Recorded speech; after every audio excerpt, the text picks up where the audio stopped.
오늘 알려드린 패션 기본 용어 정도만 알아도 웬만한 옷들은 거의 다 설명을 할 수 있다고 생각을 하기 때문에 패션 초보라면 오늘 영상 꼭 2번, 3번 보시면서 기억하시고 저장하시길 바라겠습니다.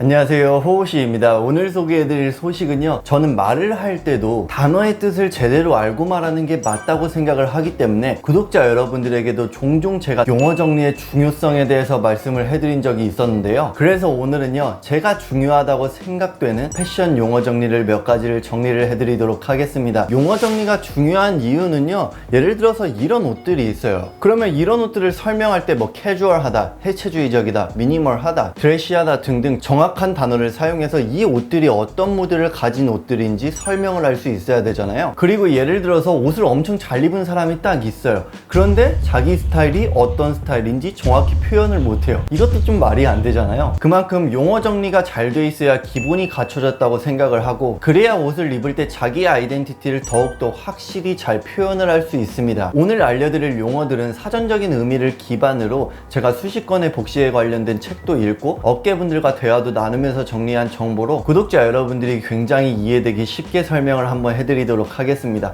그럼 패션 용어 정리 한번 봐볼까요? 일단 가장 먼저 알고 있어야 될 사항은요, 옷은 클래식과 캐주얼로 나뉘는 게 아니라 포멀과 캐주얼로 나뉜다고 생각을 합니다. 이 이유에 대해서 좀 알려드릴게요. 일단 포멀이라는 말은 격식을 차리다라는 뜻이에요. 이 의미를 단번에 이해할 수 있는 예시를 하나 들어드릴게요. 예를 들어서 만약에 대통령님이 중요한 국제회의를 참여하는데 그때의 착장을 한번 생각을 해보세요. 그 노치들 앞에 수트에 옥스포드 슈즈를 신는 그런 굉장히 포멀한 착장이 생각이 나지 않나요? 그게 바로 포멀이라는 단어를 가장 쉽게 이해할 수 있는 예시라고 생각을 합니다. 그리고 바지 핏을 보고도 어느 정도 포멀한지 캐주얼한지 판단을 할 수 있죠. 예를 들어서 이런 와이드 팬츠와 이런 슬림 스트레이트 팬츠가 있어요. 어떤 게 조금 더 포멀해 보이나요? 당연히 슬림 스트레이트 팬츠가 포멀에 가깝겠죠. 물론 바지의 핏과 디자인 등 전체적인 요소들에 따라서 포멀과 캐주얼을 따지는 게 맞지만, 쉽게 이해시켜드리기 위해 핏에만 포커스를 둬서 설명드렸다는 점을 참고해 주시면 좋으실 것 같습니다. 포멀과는 반대로 캐주얼은 격식을 차리진 않은,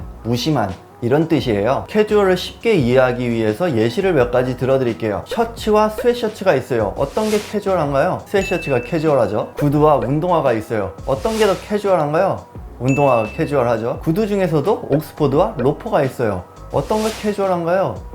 로퍼가 캐주얼하죠. 이런 식으로 포멀과 캐주얼을 구분하시면 됩니다. 그 다음은 클래식인데요. 구독자 여러분들이 생각하기에 클래식이라는 단어를 들었을 때 생각나는 이미지가 뭔가요? 아마 많은 분들이 수트를 입고 있는 그런 모습을 상상하실 거라고 생각을 해요. 그러면 왜 사람들이 클래식이라는 단어를 들었을 때 수트를 상상을 하게 될까요? 그 이유에 대해서 알려드릴게요. 클래식이란 시간이 지나도 가치가 변하지 않는이라는 뜻을 가지고 있습니다. 수트를 상상을 해보세요. 100년 전에도 입었고 지금도 입고 있고 100년 뒤에도 입을 것 같지 않나요? 즉, 시간이 지나도 가치가 변하지 않을 것 같죠? 그래서 클래식이라는 단어를 들었을 때 수트를 자동적으로 떠올리는 겁니다. 예전에도 한번 말씀을 해드린 적이 있었는데, 해외에서 어떤 한 브랜드를 보고 멋있네요, 이쁘네요, 이런 칭찬을 해주는 것도 물론 좋지만 그보다 최고의 칭찬은 이 브랜드 클래식하네요, 이게 최고의 칭찬이라는 말도 있습니다. 즉, 이 말을 풀어서 얘기해드리자면 이 브랜드는 시간이 지나도 가치가 변하지 않을 것 같네요, 이런 뜻이죠. 이보다 더한 칭찬이 있을까요? 클래식의 또 다른 예시를 보여드릴게요. 청바지나 스트라이프 티셔츠 100년 뒤에도 입을 것 같지 않나요? 클래식하죠? 그런데 금방 언급해드린 청바지와 스트라이프 티셔츠를 조금 더 자세히 풀어볼게요. 캐주얼하지만 클래식하죠. 여기서 구독자 여러분들이 느끼셔야 될 가장 중요한 포인트는 클래식하지만 포멀할 수도 있고 클래식하지만 캐주얼할 수도 있다는 점입니다. 이걸 항상 인지하고 있어야 돼요. 이게 가장 중요한 포인트입니다. 그 다음, 올드와 레트로와 앤틱과 빈티지, 이 네 가지를 정확히 구분하실 수 있으신가요? 네 가지 단어가 다 약간 좀 비슷하기도 한데 정확히 말로 설명은 못하겠고 약간 그런 느낌 느낌이 있죠. 올드는 숫자로 좀 따지자면 5에서 한 20년 정도 전 이 정도를 뜻합니다. 구독자 여러분들이 20대 정도라고 가정을 했을 때 초등학교 중학교 때를 생각을 해보세요. 그 당시에 노스페이스 패딩 진짜 많이 입었잖아요. 그런데 그 당시 입었던 제품들을 지금 입는다고 생각을 해보세요. 올드한 느낌이 들죠? 여기서 오해하실 수도 있어서 제가 한마디를 해드리자면 노스페이스가 올드하다는 건 아니고 정말 이해되기 쉽게 설명을 해드리기 위해서 옛날에 정말 많이 입었던 노스페이스 패딩을 예시로 들어드린 것 뿐이라는 것을 참고해 주시면 좋으실 것 같습니다. 레트로는 40-50년 전 정도를 뜻해요. 이해되기 쉽게 예시를 들어드리자면 구찌가 선보이고 있는 레트로라는 컨셉을 가진 컬렉션을 보시면 쉽게 이해되실 수 있으실 것 같은데요. 보시면 플라워 패턴이나 프릴이나 플레어핏 팬츠 등 1970년대의 패션을 굉장히 잘 보여주고 있죠. 이런 걸 레트로라고 하는 겁니다. 그런데 여기서 중요한 포인트는 나중에 40년 정도 후에는 지금 현재 저희가 입고 있는 패션들을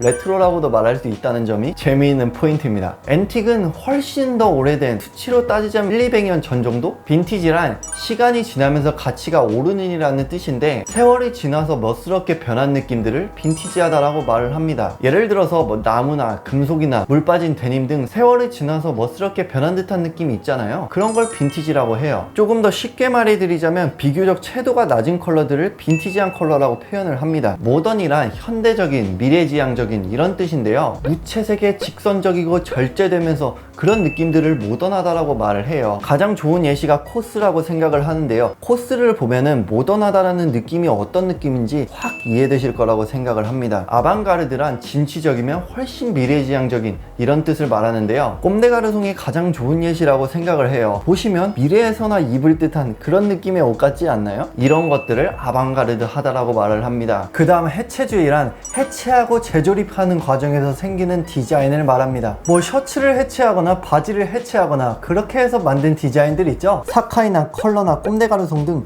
유명 브랜드들이 해체주의를 잘 보여주고 있는 예시입니다. 미니멀이란 최대한 생략된이라는 뜻을 가지고 있습니다. 예를 들어서 아웃포켓 자켓과 제티드 포켓 자켓이 있어요. 어떤 게 더 미니멀한가요? 제티드 포켓이 미니멀하죠? 그리고 기본 무지 티셔츠가 있고 프린팅 티셔츠가 있어요. 어떤 게 더 미니멀한가요? 무지 티셔츠가 더 미니멀해 보이죠? 이렇게 최대한 생략한 걸 미니멀하다라고 말을 합니다. 그 다음은 드레시, 뽐내다라는 뜻인데요. 자켓을 예로 들어드리자면 노치드 라페르 자켓과 숄라페르 자켓이 있어요. 어떤 게 더 드레시해 보이나요?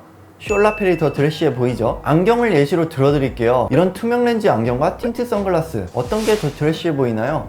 선글라스가 더 드레시해 보이죠? 이렇게 드레시하다는 뜻을 이해하시면 됩니다. 네, 용어 정리는 여기까지 마치고요. 오늘 알려드린 패션 기본 용어 정도만 알아도 웬만한 옷들은 거의 다 설명을 할 수 있다고 생각을 하기 때문에 패션 초보라면 오늘 영상 꼭 2번, 3번 보시면서 기억하시고 저장하시길 바라겠습니다. 그리고 앞서 말씀드렸듯이 오늘은 정말 기본적인 용어만 몇 가지 뽑아서 제가 알려드렸다는 점을 참고해 주시면 좋으실 것 같고요. 더욱더 알아야 할 용어들이 많기 때문에 나중에 시간이 된다면 2탄, 3탄 좀 알려드리도록 하겠습니다. 네, 오늘의 영상은 여기까지 마치고요. 오늘도 구독과 좋아요, 댓글 꼭 남겨주세요. 감사합니다.